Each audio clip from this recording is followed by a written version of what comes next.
Show your power, oh Lord our God. जय मसीह की। यीशु मसीह के नाम से मैं आप सबको स्वागत करता हूं। आज एक छोटी सी वचन आपके पास में ले आने के लिए प्रभु ने मुझे सहायता किया। सब लोग मुझसे पूछते हैं, पास्टर जी हम कैसे प्रभु में आगे बढ़े और प्रभु में करीब और प्रभु के निकट हमारे जीवन कैसे हमें बिताइए। आपके सवालों का जवाब प्रभु के वचन से मैं आपके पास लेकर आने के लिए प्रभु ने मुझे सहायता किया। अगर कोई विश्वासी और कोई व्यक्ति यीशु के करीब रहना है तो, यीशु के निकट रहना है तो उनके जीवन में तीन चीजें होना है। वो तीन चीजें आज आपके सामने में पेश करके मैं समाप्त करना चाहता हूं।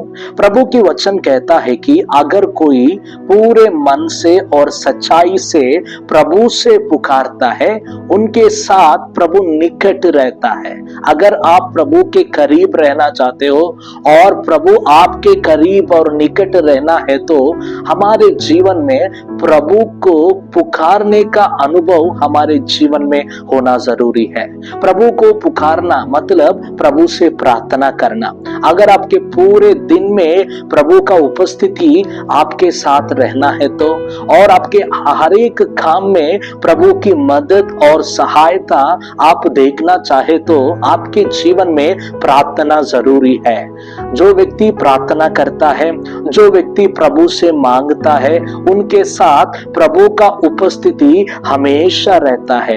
पास्टर जी प्रभु का उपस्थिति हमारे साथ रहने से क्या होगा, आप ये सवाल पूछ सकते हैं। लेकिन जब प्रभु की उपस्थिति हमारे साथ रहता है, हर कोई काम हम करते हैं उस काम में हम सफलता को देख सकते हैं। यूसुफ के साथ परमेश्वर की उपस्थिति था। जब जो भी यूसुफ ने किया, हर एक काम में प्रभु यूसुफ को साथ दिया और सफलता दिया है। वैसे ही मूसा भी ऐसा प्रार्थना करता है, प्रभु जी आपका उपस्थिति अगर मेरे साथ नहीं आएगा तो आप मुझे आगे नहीं बढ़ाना। वैसे ही हमारे जीवन में प्रभु के करीब रहने का एक रहस्य है प्रभु के साथ प्रभु की उपस्थिति में समय बिताना। हमारे दिन में 24 घंटे हर एक व्यक्ति को है, लेकिन हर एक कामों में, अनेक कामों में हम समय बिताते हैं, लेकिन प्रभु के उपस्थिति में और प्रभु के पास चरणों में कितना समय हम बिता रहे हैं, ये बात हम हमेशा जानना है।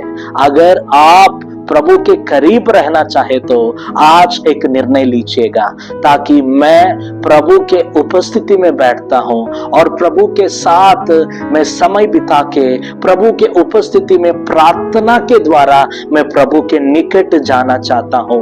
ऐसा एक फैसला आज आप लीजिएगा। और दूसरा बात, प्रभु के निकट और कोई रहना चाहे तो उनके जीवन में वचन होना है। पास्टर जी वचन क्यों होना है? मतलब यूहन्ना की सुसमाचार पहला अध्याय और पहला वचन में वचन ऐसा कहता है कि आदि में वचन था, वचन परमेश्वर के साथ था और परमेश्वर ही वचन था। मतलब जब आप वचन पढ़ते हो, बाइबल पढ़ते हो, आप के साथ प्रभु का उपस्थिति होगा, प्रभु आपके निकट होगा। जब हमारा जुबान से वचन निकलता है, वचन बोलते हैं, उसी टाइम प्रभु का उपस्थिति हमारे साथ और प्रभु का उपस्थिति मेरे साथ है, निकट है, ऐसा अनुभव को हम हमेशा हमारी जिंदगी में महसूस कर सकते हैं। इसलिए आज मैं आपसे पूछना चाहता हूं, आपके दिन के शुरुआत से पहले आप क्या बाइबल के वचन पढ़ रहे हो? सुबह उठते ही आप किस चीज के लिए खोज रहे हो? आपका मन की खोज प्रभु का वचन के ऊपर रहेगा तो आपके साथ प्रभु का उपस्थिति होगा। आप प्रभु के निकट, आपके जीवन में आप प्रभु का निकट और प्रभु का उपस्थिति आपके निकट होना आप महसूस कर सकते हैं। और तीसरी बात, प्रभु का निकट और करीब जो भी व्यक्ति जाना चाहे तो उनके जीवन में पवित्र आत्मा का अनुभव होना है। पास्टर जी आप कैसे बोल सकते हैं पवित्र आत्मा के अनुभव के द्वारा हम परमेश्वर की निकट कैसे जा सकते हैं? पवित्र आत्मा जो है पवित्र हमारे जीवन को पवित्र करता है। जो व्यक्ति पवित्र जीवन बिताता है वो प्रभु के निकट रह सकता है। और वही नहीं है, प्रभु पवित्र आत्मा जो प्रभु ने हमको दिया है वो हमको मदद करता है, हमको सहायता करता है। पहला कुरिन्थियों की पत्री उसके 14 अध्याय में ऐसा लिखा है, अगर कोई पवित्र आत्मा की सामर्थ्य के द्वारा अन्य भाषा में बोलता है उनके आत्मिक बढ़ोतरी होगा, आत्मिक उन्नति होगा।